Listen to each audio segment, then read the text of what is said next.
दोस्तों welcome to money stocks. तो इस वीडियो के अंदर हम लोग बात करने वाले हैं मल्टीपल स्टॉक्स के बारे में। तो चलिए सबसे पहले हम लोग बात करेंगे विप्रो के बारे में।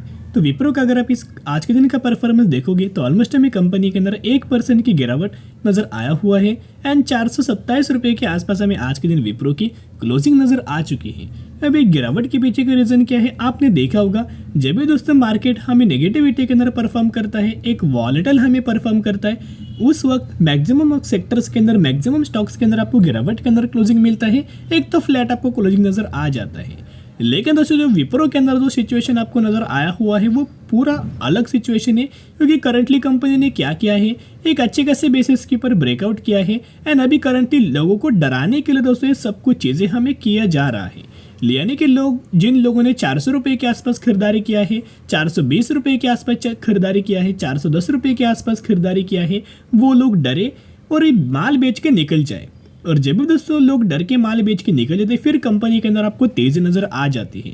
तो आपने अगर इस कंपनी के अंदर, जैसे कि हमने दोस्तों कंपनी के ऊपर 413 रुपये के आसपास भी डिस्कशन किया था और 375 रुपीज़ के आसपास भी हमने विप्रो को दोस्तों डिस्कशन किया था, अपने पोर्टफोलियो के अंदर कंपनी ऐड किया था। तो जिन लोगों ने इस प्राइस रेंज के आसपास ऐड किया है उन लोगों को यह अच्छा खासा प्रॉफिट नज़र आया होगा। तो ये जो गिरावट आपको नज़र आने वाली है या फिर जो गिरावट आपको धीरे धीरे करके जो नज़र आ रही है, सिर्फ डराने के लिए है, लोगों को डर लगे और लोग माल बेच के निकल जाए और फिर कंपनी यहाँ आगे और हमें तेज़ी नज़र आ सकती है। और सबसे पहला टारगेट आपको 450 रुपये का बहुत ही जल्द विप्रो के अंदर नज़र आ सकता है। एक रिक्वेस्ट करना चाहूँगा दोस्तों, माल बेचना मत, अच्छी खासी कंपनी है, फंडामेंटली कंपनी स्ट्रांग है, होल्ड करके चलना। अपडेट्स अगर आप देखोगे तो 5 घंटे पहले एक अपडेट से Wipro recognised for public cloud IT transformation services. देखिएगा अभी आपको पता है कि विप्रो क्या करता है, आईटी सेक्टर से बिलोंग करता है। आईटी सेक्टर के अंदर कंपनी क्या करता है, क्लाउड सर्विसेज प्रोवाइड करता है। फिर कंपनी अगर आप देखोगे तो बैंकिंग फाइनेंशियल सर्विसेज अच्छा कैसे प्रोवाइड करता है। करंटली थोड़ा प्रॉब्लम, लेकिन आने वाले फ्यूचर में प्रॉब्लम नहीं होने वाला, प्रॉब्लम रिजॉल्व होने वाली है। फिर थर्ड अगर आप देखोगे और एक सेगमेंट ऐड होने वाला है फ्यूचर के लिए, जो कि एआई है, यानी कि आर्टिफिशियल इंटेलिजेंस है, जो कि मैंने आपके साथ खबर शेयर किया था। विप्रो ने $1 बिलियन का इन्वेस्टमेंट किया हुआ है एआई के अंदर। तो जिसके हिसाब से अगर आप देखोगे इन सभी के सभी जो सेगमेंट है आने वाले फ्यूचर में दोस्तों डिमांड फुलफिल करने वाले हैं। और जब भी इस सेगमेंट आने वाले फ्यूचर में डिमांड फुलफिल करेंगे, सबसे ज़्यादा आपको तेजी आईटी सेक्टर के ही अंदर नजर आएगा।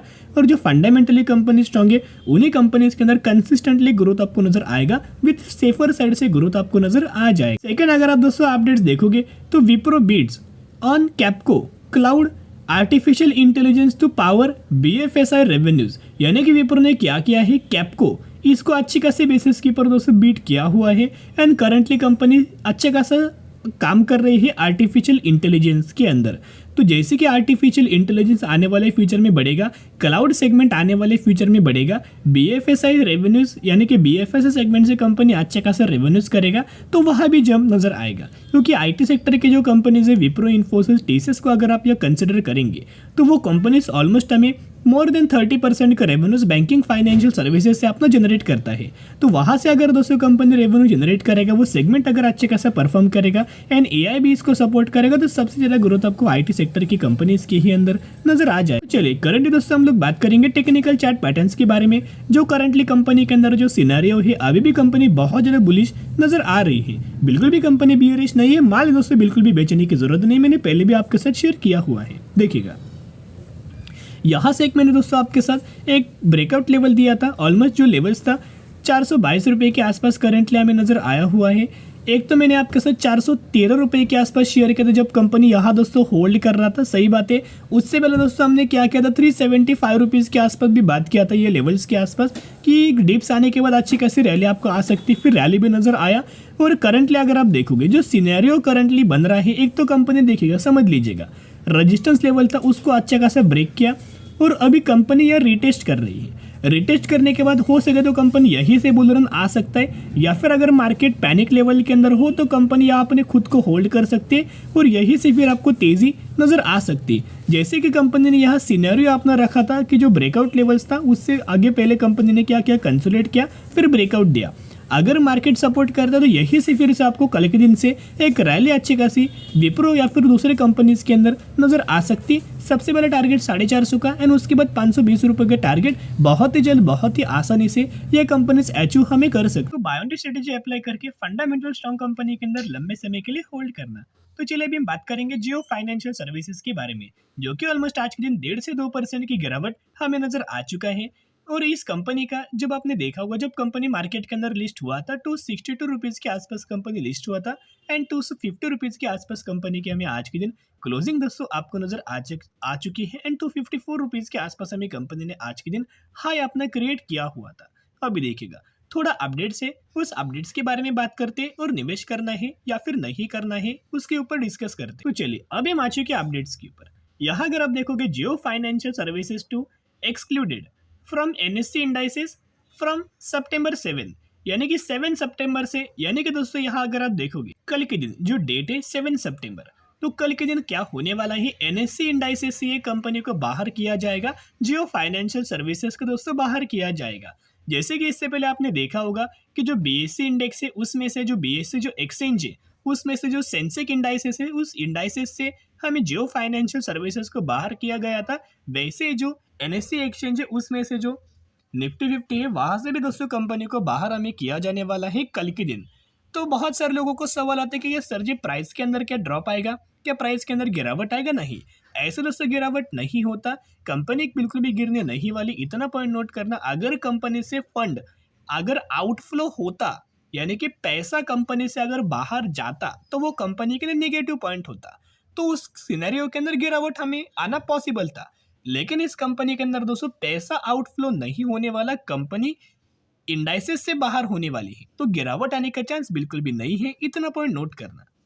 सेकेंड अपडेट्स, जियो फाइनेंशियल में be the next large cap inclusion in जनवरी 2024। तो चलिए न्यूज के अंदर दोस्तों नजर क्या गया है, कंप्लीट अपडेट्स के बारे में बात करेंगे। Jio financial services is expected to join association of mutual funds in India, यानी कि AMFI large cap category on the January 2024 list with effect showing in Feb 2024. According Novama Alternatives calculation, the Novama said that this won't lead to any immediate flow changes. Instead, it is a list used by active fund managers. यानी कि दोस्तों इनका यह मानना है कि company क्या कर सकती है, association of mutual funds in India को हमें ज्वाइन कर सकती है। जो भी कंपनी दोस्तों ज्वाइन कर सकती है उस कंपनी के लिए बहुत ज़्यादा पॉजिटिव अपडेट्स आता है और इसका बेनिफिट हमें जियो फाइनेंशियल सर्विस आपको लॉन्ग टर्म बेसिस की पर नजर आ सकता है। आज के दिन का अगर आप डिलीवरी बेस पैटर्न दोस्तों जियो फाइनेंशियल सर्विसेज का देखोगे तो ऑलमोस्ट हमें 62% का डिलीवरीज हमें जियो फाइनेंशियल सर्विसेज के अंदर नजर आया। एंड साथ में जैसे कि दोस्तों रिलायंस कंपनी आपको बताया रिटेल सेगमेंट के अंदर भी फोकस कर रही है, जैसे कि जियो रिटेल के अंदर भी कंपनी जियो टेलीकॉम के अंदर भी फोकस कर रही है। एंड साथ में दोस्तों ये कंपनीज क्या करने वाली है, इंश्योरेंस सेगमेंट के अंदर एंट्री करने वाली है कर कोई थर्ड पार्टी के साथ पार्टनरशिप करके। तो इसका भी बेनिफिट हमें रिलायंस को भी नजर आएगा, इसके बेनिफिट आपको जियो फाइनेंशियल सर्विसेज को, दोनों कंपनी को दोस्तों आपको बेनिफिट नजर आएगा। अभी बात करेंगे कि आपको निवेश करना है या फिर निवेश नहीं करना। करंटली अगर आप देखो तो जो हमें जियो फाइनेंशियल सर्विसेज का जो पी रेशियो है यानी कि जो पी है ऑलमोस्ट हमें 6400 के आसपास हमें नजर आया हुआ है। बहुत ही हायर वैल्यूएशंस करंटली हमें जियो फाइनेंशियल सर्विसेज का आपको नजर आ रहा है। और जितना आपको पैरामीटर्स के अंदर ग्रोथ होना चाहिए एज पर द वैल्यूएशन, जितना पैरामीटर्स का नंबर दोस्तों होना चाहिए उतना करंटली नंबर्स नहीं है, पूरा प्रॉपरली दोस्तों वो नंबर्स हमें शो नहीं हो रहा। मैंने पहले भी शेयर किया है आपका, अगर आपको निवेश करना है तो करंटली वेट एंड वॉच करना। मैं तो दोस्तों वेट एंड वॉच करूंगा, सबसे पहले Q2 का रिजल्ट देखूंगा कि जियो फाइनेंशियल सर्विसेज का कैसा आता है, तो रिजल्ट्स के बाद में दोस्तों कोई हम लोग डिस्कस कर सकते हैं। रिजल्ट्स के बाद दोस्तों को हम लोग डिसीजन ले सकते हैं, क्योंकि देखिएगा पैसा एक बार अगर चला जाएगा तो बार बार दोस्तों पैसा नहीं आएगा। तो जितना आप सेव कर सकते हो उतना सेव करना, सबसे पहले रिजल्ट देखना कैसा कंपनी परफॉर्म कर सकते, उसके बाद निवेश करने की कोशिश कर सकते। तो चलिए अभी बात करने वाले हैं पावर ग्रिड कॉर्पोरेशन इंडिया के बारे में, जो कि 253 रुपीज के आसपास ट्रेड कर रही है। 235% का रिटर्न अभी तक दिया हुआ है, गवर्नमेंट ओन्ड कंपनी है। यही कंपनी ने 1:3 रेशियो का बोनस का अनाउंसमेंट किया है। अगर आपके पास इस कंपनी के अंदर 30 शेयर होंगे, 30 के बदले आपको 10 शेयर मिलेंगे, 3 के बदले 1 शेयर आपको इस कंपनी के अंदर मिलने वाला है। स्टडी करना, एनालिसिस करना, उसके बाद निवेश करने की कोशिश कर सकते हो।